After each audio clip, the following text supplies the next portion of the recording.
Olá, amigos. Estamos aqui começando mais um Ponto a Ponto, recebendo hoje Lúcia Souto, que além de espírita, né, coordenadora do Departamento de Estudos, está aqui para a gente como psicóloga também, para falar sobre depressão.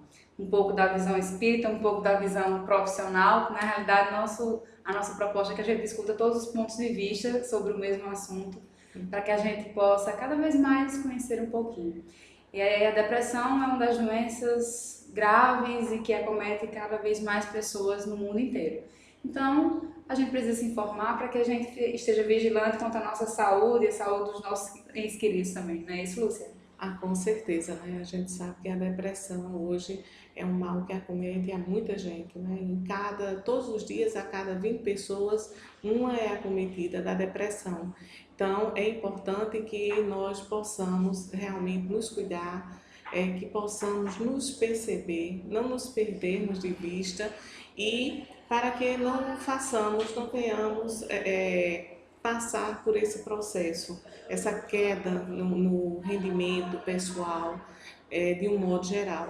Então, estamos aqui para debatermos um pouco.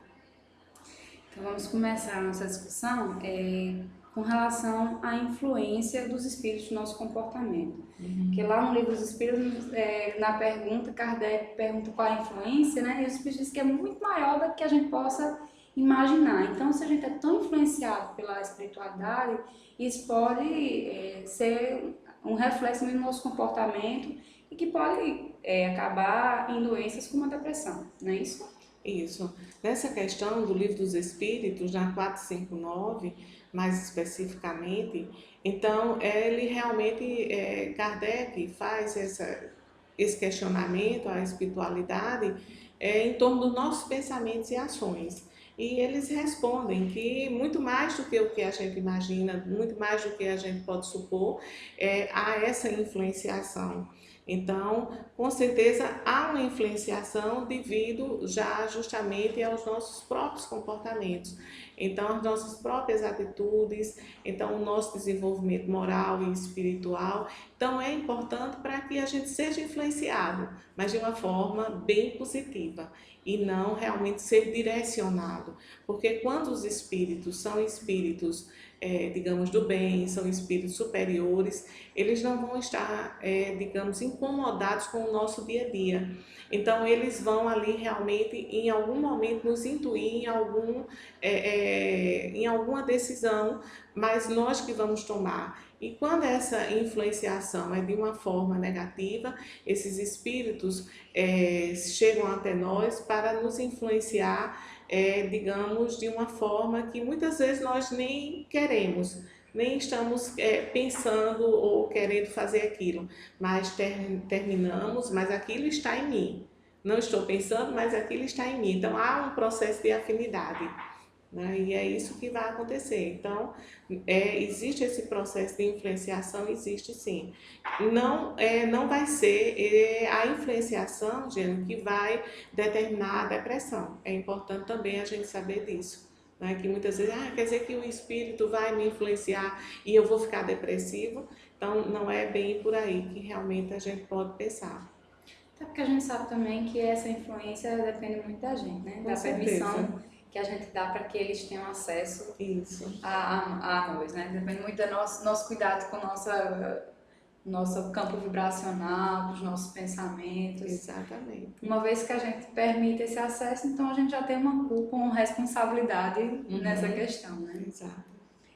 Ainda falando com relação a essa influência espiritual, com o crescente número de casos de depressão, também veio do uso de medicamentos antidepressivos, né? No caso de uma depressão que tem parte influência da espiritualidade, ou que pode ser agravada por esta influência da espiritualidade, o medicamento ele tem como, digamos, curar. Eu sei que a palavra curar aí no caso não é a mais adequada, mas para que fique mais claro para quem está nos assistindo, o medicamento ele pode, digamos, bloquear esse acesso à espiritualidade, essa influência da espiritualidade. Olha, na realidade, a medicação, a gente tem que entender que a influência espiritual, como eu falei, ela não é sempre negativa. né? Existe a influência, digamos assim, que é bem positiva. E isso nas nossas orações a gente pede muito, até que os espíritos intervenham para que nós possamos tomar uma boa decisão. E então, mas curar, digamos, essa influenciação, uma medicação, um antidepressivo, um ansiolítico para curar de uma influenciação. Então, eu penso que realmente curar, o termo não se cabe bem, essa terminologia aí, eu penso que realmente a gente poderia encontrar um outro termo, mas a medicação ela vem atuar no corpo físico, né, que naquele momento está passando por um processo de desestabilização de um processo químico a nível cerebral, como a gente sabe que ocorre no caso da depressão, e daí ela vai atuar, muitas vezes necessária, mas a nível de corpo físico.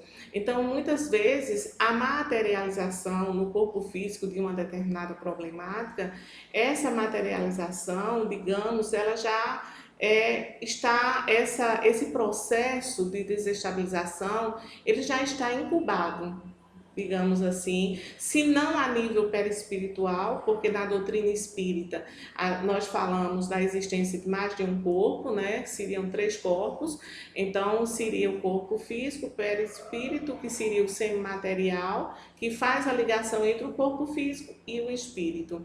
Então, se não for a nível perispiritual, essa incubação, nós diríamos que poderia já estar no próprio psiquismo, né, do indivíduo, e aí, num determinado momento, aquilo vai chegar ao corpo físico, né? Então, a medicação em si, ela vai atuar mais no corpo físico, e muitas vezes essa medicação, ela pode ser que não seja, digamos, totalmente eficaz naquele processo, entende? Nem a nível físico mesmo.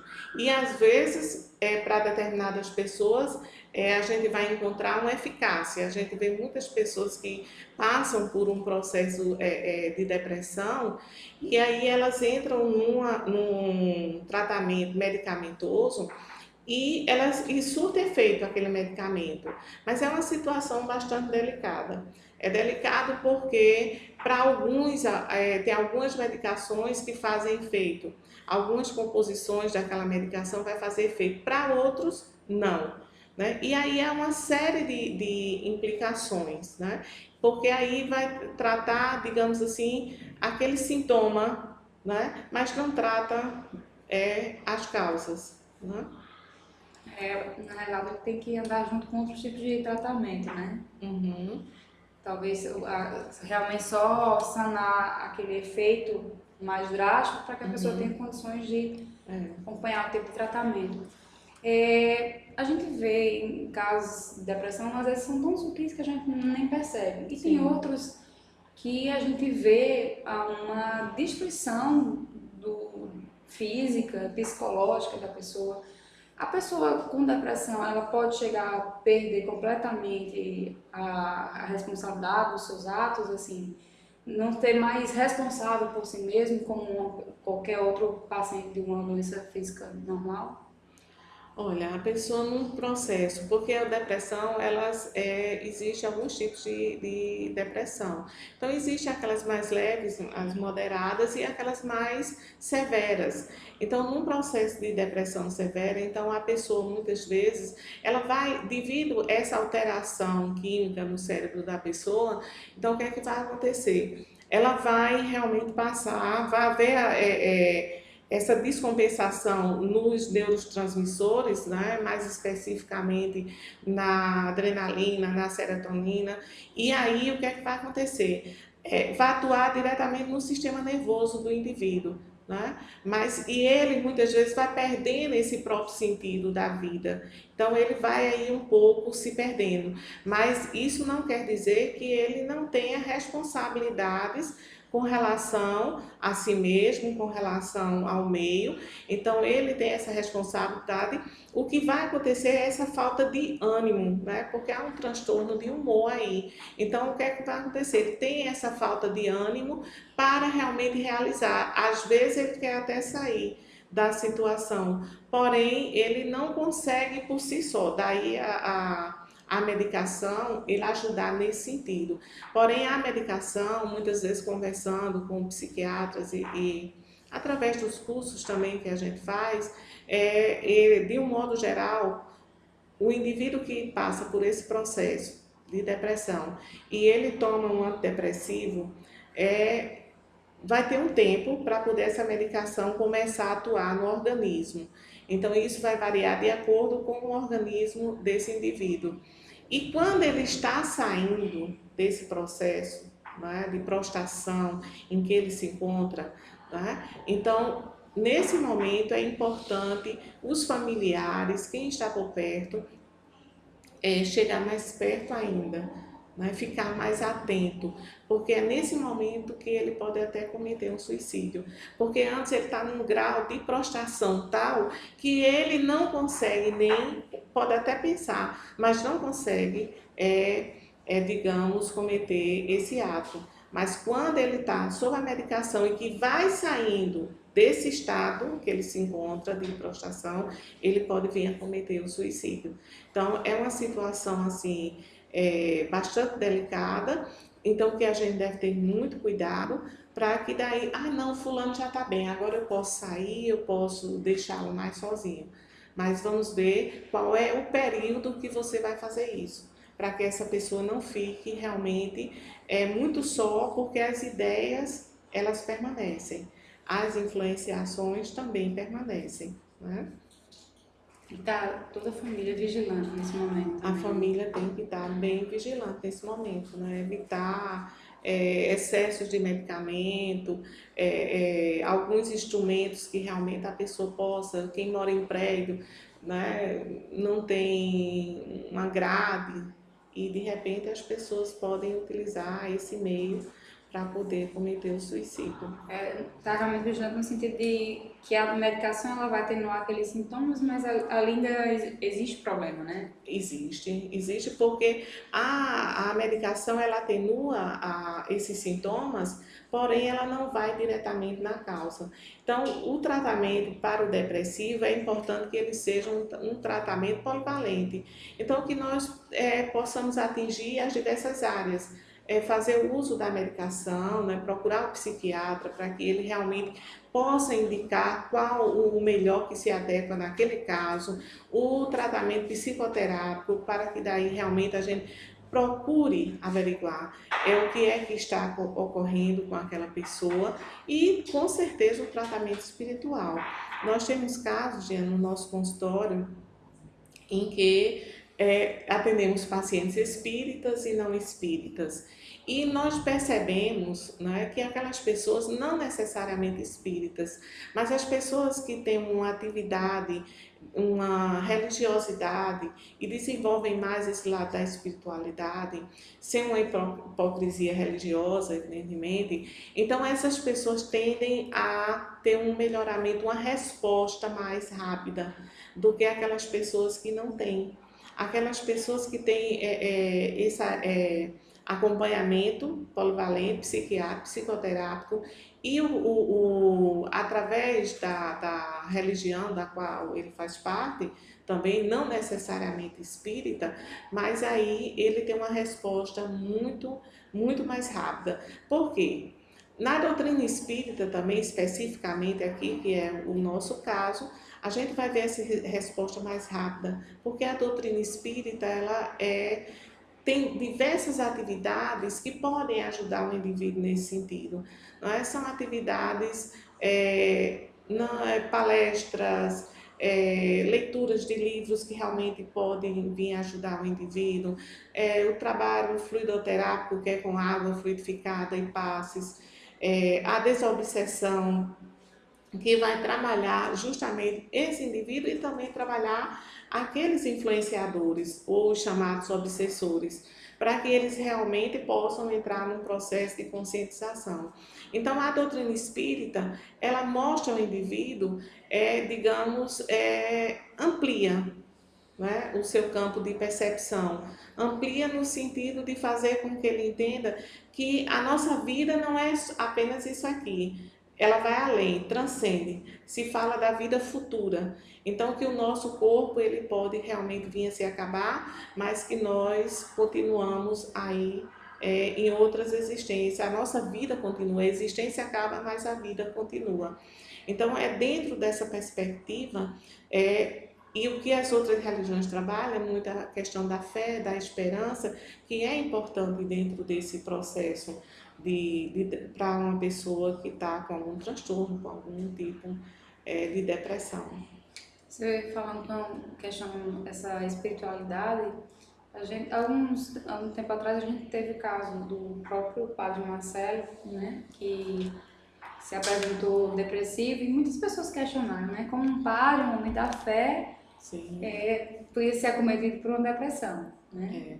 E isso é uma questão importante, mas aí, como você disse, talvez a fé dele tenha sido preponderante para que ele pudesse se recompor, né? Exatamente. Nós tivemos o caso de Padre Marcelo, mas para não deixar apenas dentro do âmbito do catolicismo, a gente sabe que dentro da doutrina espírita, várias pessoas também já foram acometidas e estão sendo nesse momento tratadas, digamos, por um processo de depressão. Não é apenas no catolicismo ou qualquer outra religião, é em qualquer religião. Então é em qualquer pessoa, porque a origem muitas vezes vai estar o quê? Diante do estresse, diante de traumas infantis. Então são motivos variados, né? Então às vezes uma doença que a pessoa tem um tumor no cérebro, problemas, descompensações da tireoide, problemas cardiovasculares, isso tudo pode vir levar a pessoa a entrar num processo de depressão. Então, quer dizer, eu não sei exatamente do que ocorreu, como foi com o padre Marcelo, né? E com esses outros espíritas também, eu não sei exatamente o que aconteceu, o fato é que aconteceu. Mas o fato do padre Marcelo, ele conseguiu dar a volta por cima, a gente tem visto aí, ele tem realmente se reerguido.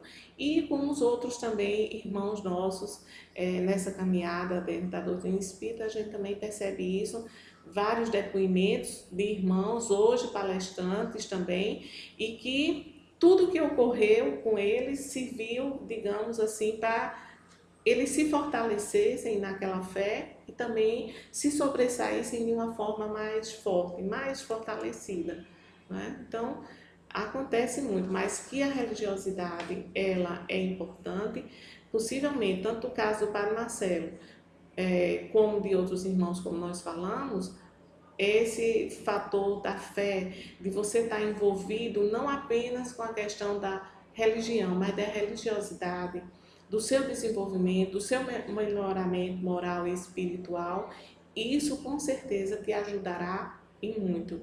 Então, como eu falei, dentro do consultório, a gente vê casos dessa natureza, as pessoas saírem muito mais rapidamente do que aquelas que não são, né? Então, eu já atendi casos então, que as pessoas chegam assim e dizem, Lúcia,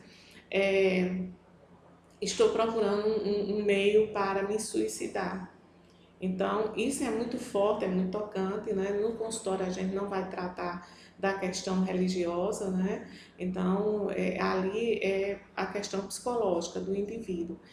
E aí, a pessoa chega com essa ideia, estou procurando um meio, estou procurando um caminho. E uma pessoa que não tem nem uma religião, que não tem nenhuma religiosidade, então eu percebo que com o processo psicoterápico a gente tem um avanço, mas ele é muito mais lento do que aquele que não tem esse envolvimento, né?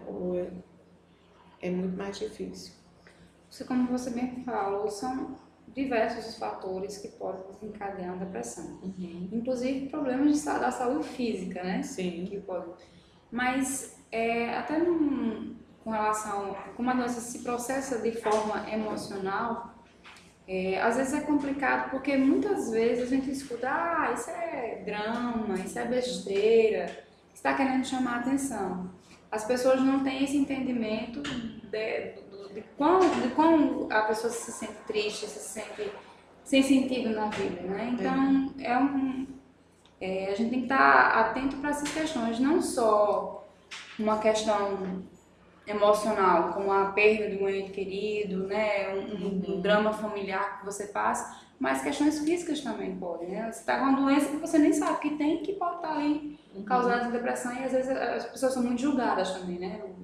É, porque as doenças físicas, muitas vezes, elas de repente podem vir a nos impedir de darmos continuidade àquela vida que nós levávamos. Então, vai haver algumas restrições.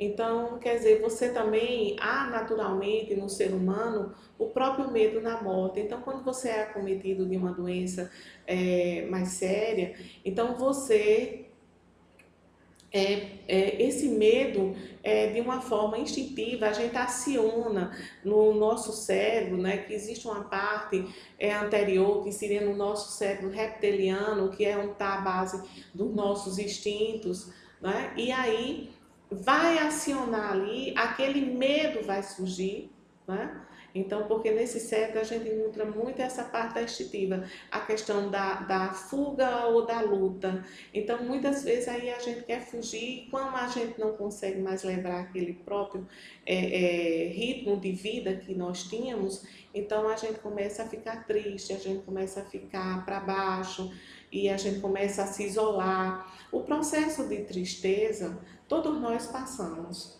Então, é natural que esse contato, muitas vezes consigo mesmo, né, essa interiorização, muitas vezes venha nos levar a um processo de tristeza. É natural. E aí, esse processo de tristeza também, a mais das vezes, ele pode ocorrer pelo quê? Digamos, na doutrina espírita, falamos a respeito da reencarnação, do planejamento reencarnatório. E nesse planejamento reencarnatório, quando nós nos comprometemos de voltarmos e reencarnarmos, quando chegarmos aqui no corpo, fazermos diferente, e aí quando a gente começa a não fazer esse diferente, a gente de uma certa forma começa a atender aos nossos vícios, aos nossos atos, então aquilo ali a gente começa a entrar no processo de culpa, né? E muitas vezes eu me entristeço, eu fico angustiado sem saber exatamente por quê isso está acontecendo comigo. Mas é essa lembrança que vem desse meu inconsciente, né? Então, essa lembrança que vem vai nos deixar triste. Mas de repente aí eu consigo retomar, emergir, né? Sair daquela situação e aí encontrar um novo caminho, né? E me refazer daquela tristeza. Tem pessoas que não, elas aprofundam cada vez mais e elas começam a se ficarem deprimidas. Não percebem muitas vezes que aquilo é uma depressão. Aí vem os outros e dizem, ah, isso é uma bobagem, isso é uma besteira, se anima, né? Você tem tudo para ser feliz. Então isso a gente vê de um modo geral, na teoria e na prática, que você falar para uma pessoa, ah, olha, você tem filhos lindos, você tem um marido isso, ótimo, bacana, então se reanime, você tem um emprego bom. Isso às vezes é um reforço negativo para o indivíduo. Então, porque aí ele vai pensar da seguinte forma, então, esse marido, esses filhos não merecem essa pessoa aqui. E faz com que essa pessoa muitas vezes venha a ter um pensamento de suicídio, não é por conta disso. Pessoas espíritas, como eu já atendi, né, e que já tinham um certo conhecimento, aí dizia assim para mim, dentro desse processo de depressão, e eu cheguei a ouvir a pessoa falar assim, olha, eu sei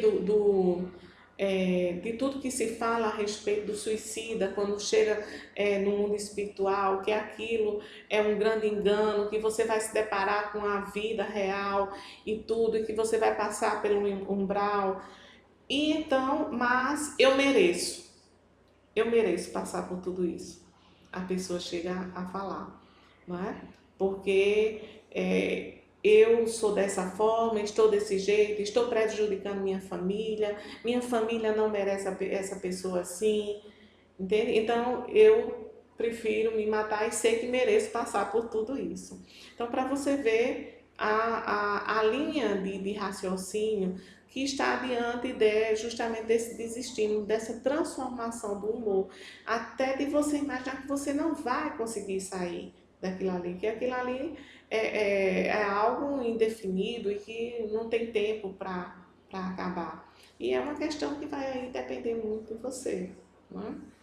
Então, é dessa forma, se você tem alguém, né, que passa por esse processo, que está em casa, um pouco desestimulado, está para baixo, aí você diz, olha, isso é besteira, isso é bobagem, se anima.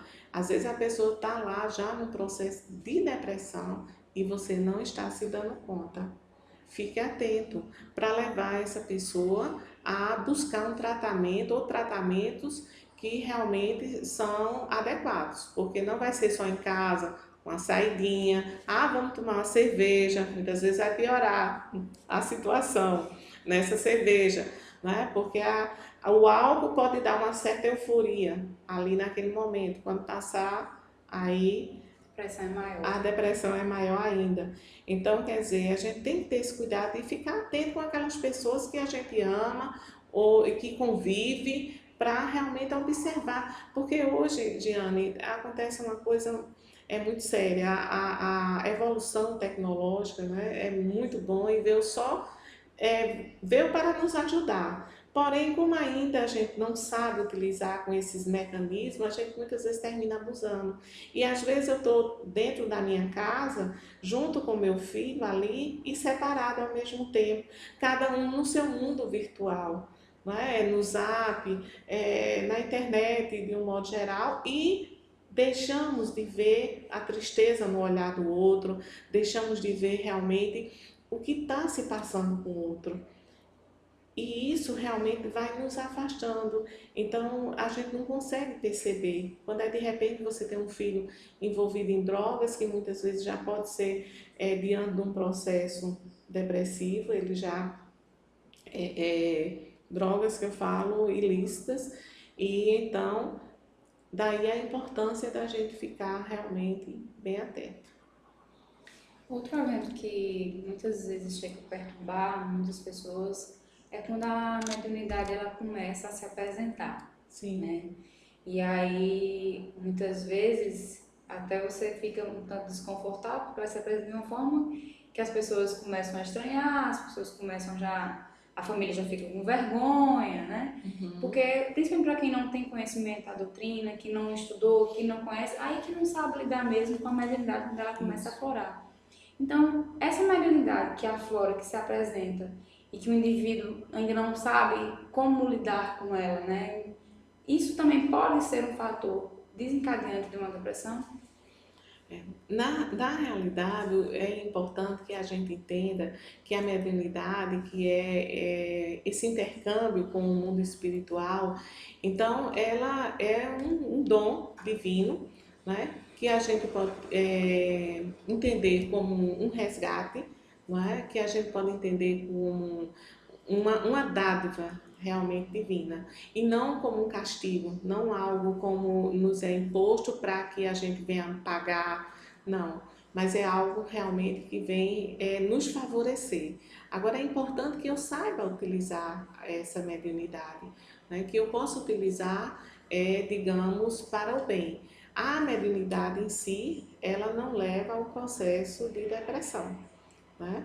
Então, assim como também a questão quando a gente fala do desenvolvimento mediúnico, né?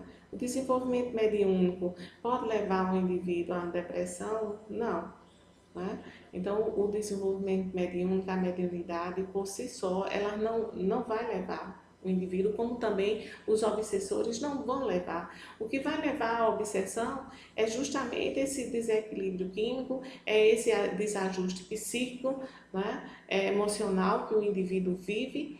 Isso sim, né, que pode vir a prejudicar. Agora, o que pode acontecer também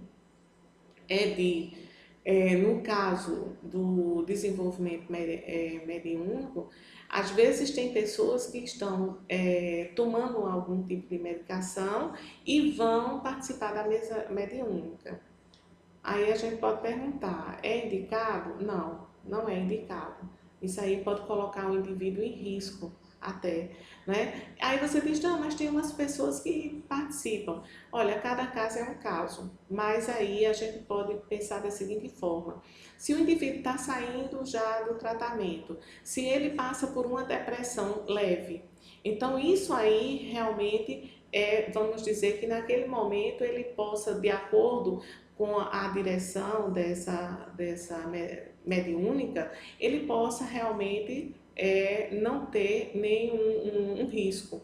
Mas, ao contrário disso, se ele está entrando numa depressão, é importante que nenhum caso, nenhum outro, né, num caso de depressão leve, como no caso de uma depressão mais severa, ele não seja afastado dos trabalhos, mas não necessariamente da mesa mediúnica, dos trabalhos mediúnicos, que ele possa vir a participar de outras atividades na casa.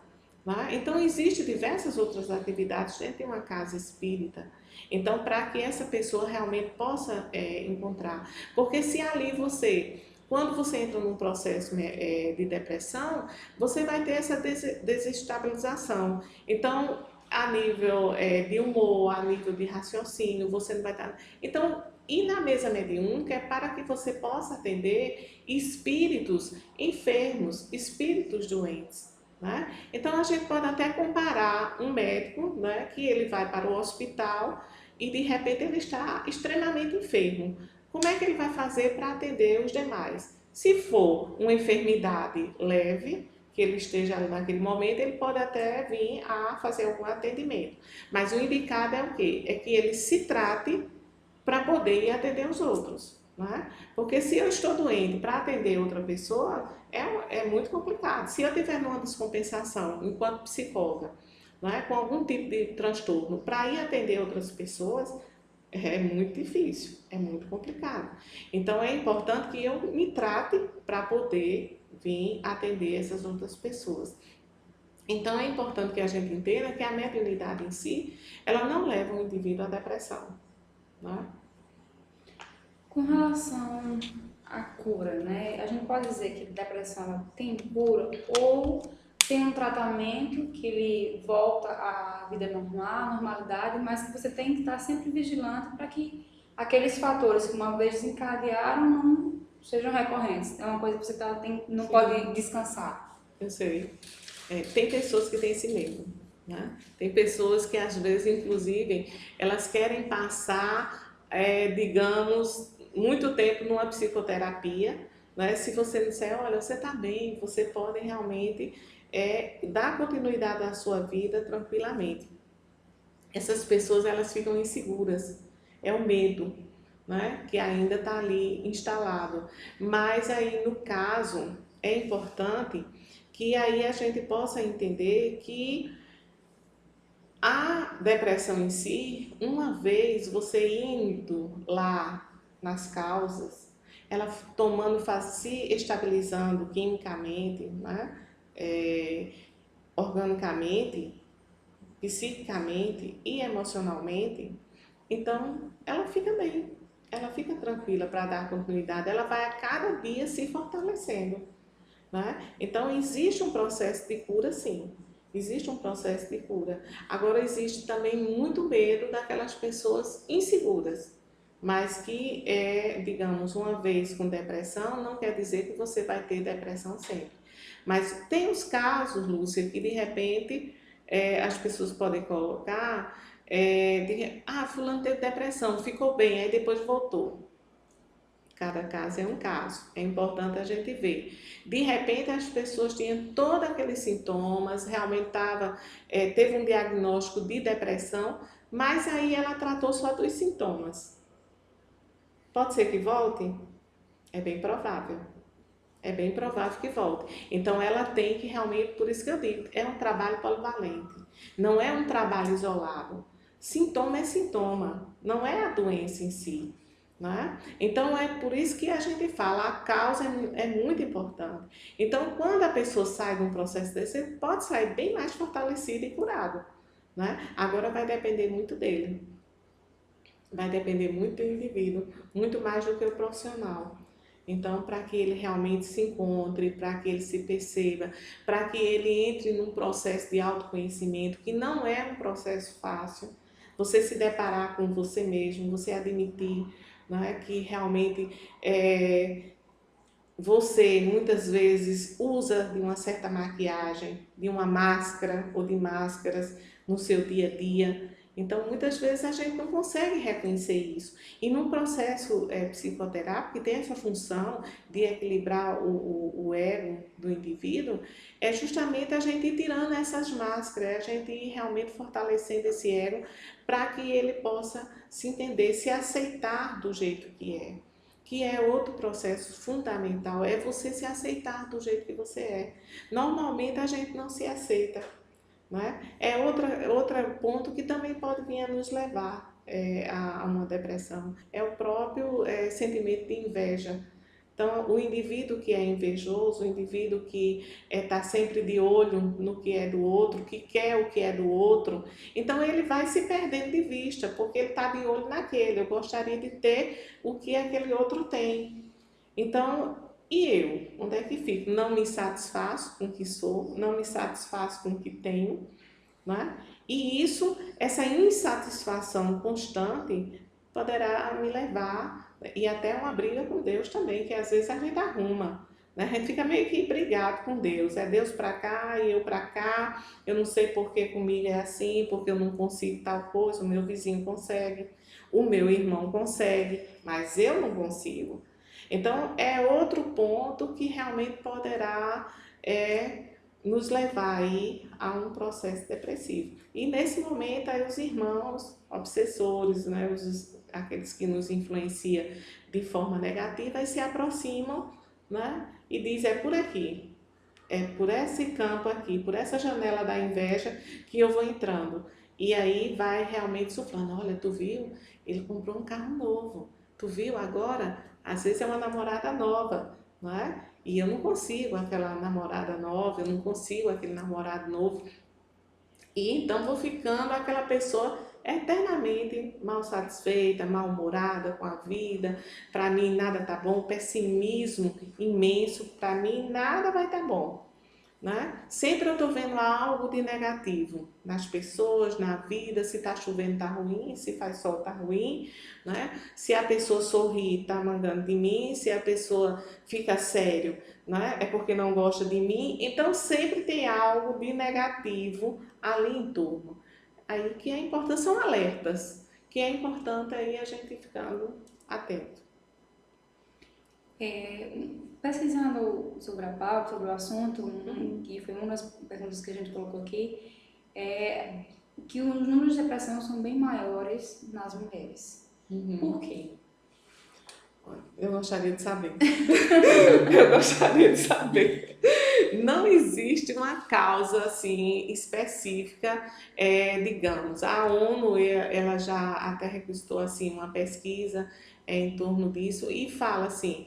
Mas uma das possibilidades que se falam das mulheres serem mais acometidas à depressão é justamente ainda a discriminação, os maus tratos que as mulheres sofrem.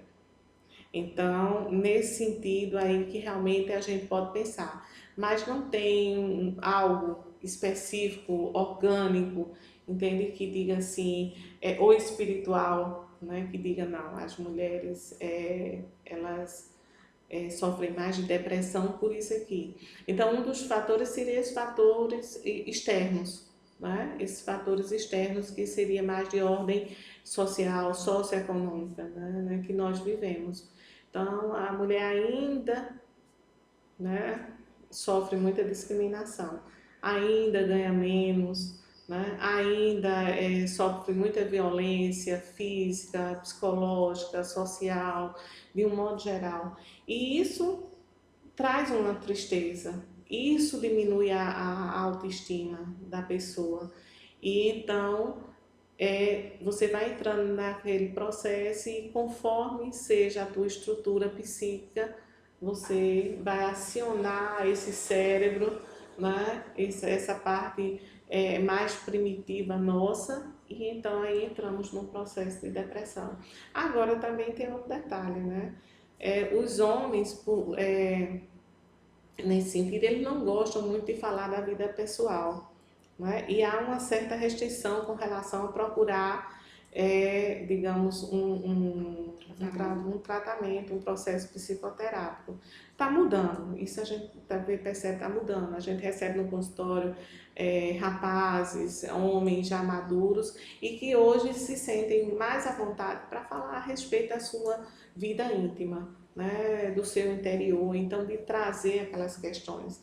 Então isso é muito importante, porque assim como a mulher, o homem também passa por processos diversos que o levam à depressão, né? E aí é importante que ele procure, né? Que ele procure. Então há uma restrição de procurar e há uma dificuldade também desses homens falarem da sua vida. Mas homens, vamos falar mais da sua vida íntima, né?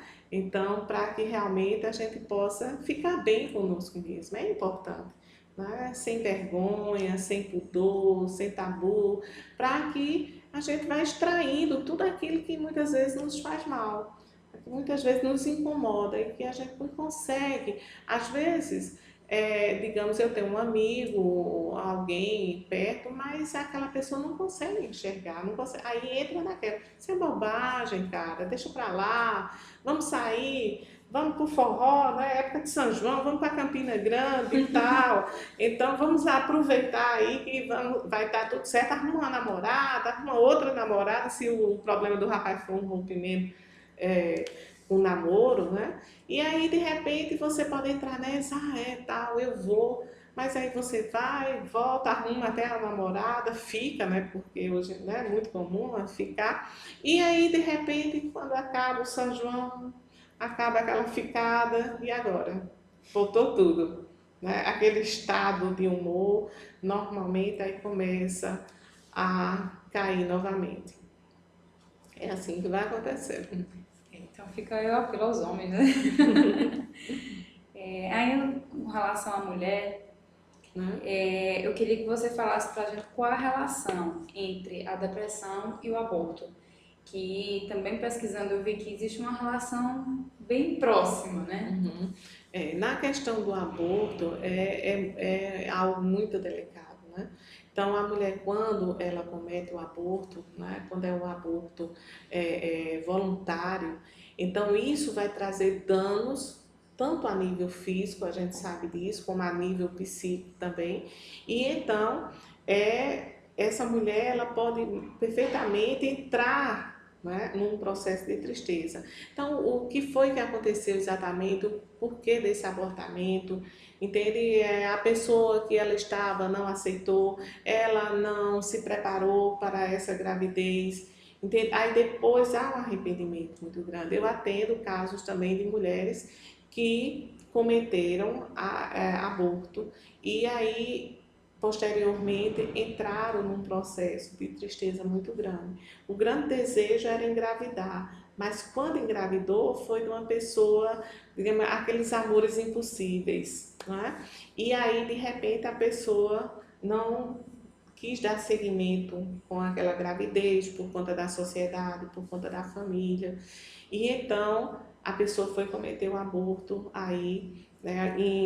Lembrando de um caso, a pessoa cometeu 2 abortos e depois, com o tempo, começa, né, que isso pode ser a curto, como pode ser a longo prazo, a pessoa entrar nesse processo de tristeza e entra num processo de depressão também. Então, os danos, eles são físicos, eles são emocionais, né, também, e com certeza espirituais. Esses danos, eles são, eu não sei se dizer maiores seria o correto, mas eu vou ficar por aqui, seria bem maior, não é? Porque aí a gente está falando, não é da nossa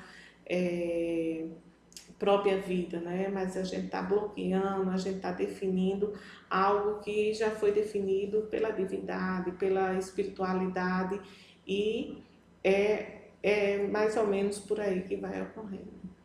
A gente tá chegando no finalzinho do programa, mas os meninos já me informaram que o tempo está esgotando, mas tem 2 questões que a gente precisa ver ainda. Mas a gente vê rapidinho. que são com relação também aos índices crescentes de depressão entre crianças e adolescentes. Às vezes, quando a gente percebe crianças que não têm grandes preocupações, não têm, né, grandes aflições, muitas vezes são super protegidos pelos pais, então não conhecem as dificuldades, os problemas da vida ainda, mas que são acometidos da depressão. Então, por que esses índices são tão crescentes nesse público? É muito comum dados alarmantes e preocupantes, tanto com criança como com adolescentes também. Então, as crianças, justamente, às vezes, por viverem em lares que realmente de muita agressividade. Então, às vezes, a gente tem algumas coisas que precisa a gente definir, não é? Às vezes é aquela criança aparentemente tem tudo, mas tudo o quê? Materialmente falando. Eu me recordo de um jovem que certa vez chegou para mim e disse assim, Lúcia, eu tenho de tudo. Todas as minhas roupas são de marcas. No meu quarto tem de computador, a televisão, tudo de última geração, tudo. Mas eu não tenho meus pais. Porque há uma preocupação muito grande desses pais de prover e manter. Nós vivemos numa sociedade assim, hoje, de grande concorrência. E muitas vezes esses nossos filhos do Tem Tudo, eles são incentivados, motivados a essa concorrência. Então eu tenho que fazer de tudo. Eu tenho que fazer curso de inglês, de francês, eu tenho que estudar na melhor escola, tenho que estudar, tenho que fazer reforço, tenho que entrar em outros cursos que é para aumentar a minha capacidade de concentração, e essa criança muitas vezes vai ficando sem tempo para si. E como tem os casos das crianças que não tem nada, né? E nem tem materialmente, nem tem emocionalmente, afetivamente, não tem. São lares agressivos, são lares onde os pais não têm a menor, digamos assim, jeito para lidar com as queixas normais e naturais de uma criança, né? São pais impacientes, até com a criança que está começando a caminhar. Então, para uma criança que está começando a falar, e isso vai causando determinados danos. E as crianças vão ficando traumatizadas, as crianças vão ficando tristes e entram num processo de depressão também, né? Como eu atendo criança também, e sei exatamente o que é isso, né? Crianças em depressão. Ainda essa semana eu atendi uma criança que ela fazia através de um trabalho lúdico, evidentemente, não é da mesma forma com adulto, e a criança, através de um jogo, vai falar para mim assim, que não tinha nada a ver ali do que ele falar naquele jogo, mas aí ele trouxe assim a questão, eu queria ter uma família feliz, né? Para meu pai, parece que eu não existo, ele nem sabe que eu existo, isso se falando de uma criança de 8 anos, e é duro, né? Então, você disse, essa falta de afeto, esse distanciamento que a gente está vendo hoje. Às vezes nós estamos presentes e não estamos, não damos atenção aos pormenores, né? Hoje, antes de eu vir para cá, fui deixar meu neto no futebol, né? Aí ele disse para mim, vó, me deseja boa sorte, né? Aí eu desejei, né, boa sorte para ele e tal. Aí ele disse assim, eu não sei se eu vou fazer gol, mas o importante é que eu tô lá, né, vó? Aí eu digo, com certeza, o importante é você estar lá, participar da brincadeira e tudo mais. Então isso é que é gostoso de você estar com seus amigos. Então às vezes são pequenos momentos, pequenas palavras que realmente faz a diferença na vida de um indivíduo. E às vezes a gente não tem esse tempo, por mínimo que ele seja, para dar. Por isso daí o número crescente. Os jovens adolescentes hoje, então essa resposta, esse culto ao corpo, não é? As pessoas saradonas, malhadonas, então quem não consegue chegar naquilo ali, então muitas vezes ficam tristes. Ficam, né, entra no processo de depressão também por conta disso, porque se eu tenho um sobrepeso ou se eu não estou dentro daqueles padrões, aí eu vou me excluindo. Eu não vou entrar numa academia porque quando eu chego lá eu vou me deparar com os saradões, né? E parece que aí eu tenho que ser igual a todo mundo. Então isso também é um processo que vai me deixando. A facilidade, né, que se tem das bebidas, das drogas, né? Que não são lícitas, também isso é outra coisa. Então essa resposta tanto do jovem, adolescente, E aí os pais também, esse afastamento, a falta do acompanhamento, então de você estar perto, né, de você chegar e o que pode, o que não pode, não, você solta, deixa muito à vontade, né, e sem estar ali por perto para parar e conversar e passar o quê? Afeto, que é uma ferramenta preponderante em qualquer situação, é o amor, é o afeto, é você estar junto, não é? É você, é o outro sentir segurança de dizer, poxa, eu tenho esse aqui que está aqui do meu lado, seja meu pai, minha mãe, mas eu sei que eu posso contar, entende? Então a gente vai começando a viver mais dessa questão do mundo material, mais dessa vida material, esquecendo em detrimento a espiritual. Porque a nossa vida aqui, a nossa existência aqui, que a vida é uma só, é passageira, né? Ela vai passar muito rapidamente. Então a gente precisa aproveitar bem desse tempo. E só para a gente finalizar, eu queria que você nos desse algumas dicas, orientações de que atitudes diárias, cotidianas a gente deve adotar para a nossa vida para que a gente possa prevenir a depressão, a gente possa distanciá-la de nós, né? Já falei nas entrelinhas, mas seja feliz com o que você tem, com o que você é, né? Então eu penso que isso é um ponto fundamental para que realmente a gente procure ter boa conduta, né? Ser fiel, né? Nas suas atitudes, às pessoas, né? De um modo geral, não querer levar vantagem em tudo. Então, quer dizer, são fatores de ordem moral, mas que faz realmente a diferença, né? Então, se você já está assim no processo, e procure profissionais da psiquiatria, da psicologia, procure na sua religião realmente se envolver, se engajar com projetos assistenciais, não é, para que realmente você possa perceber que nós estamos aqui para servir e não para sermos simplesmente servidos. Né? Então isso é um processo natural dessa evolução do espírito. Não é? Na casa espírita você vai ter, como eu falei, você tem palestras, você tem passes, você tem a oração, tem água fluidificada, você tem trabalhos assistenciais. Então, quer dizer, é um universo de atividades que a gente tem que ter, mas se ame, né? Então, acredite em você e não desista de você, não se perca de vista. Esse é o ponto. Lúcia, obrigada por mais essa sua participação aqui conosco. Por nada, eu que agradeço. E eu agradeço a todos vocês que nos acompanharam pela Rede Amigo Espírita e pela TV7 de Campina Grande. Grande abraço a todos e até o nosso próximo encontro, sábado que vem, às 16 horas, horário local. Até lá!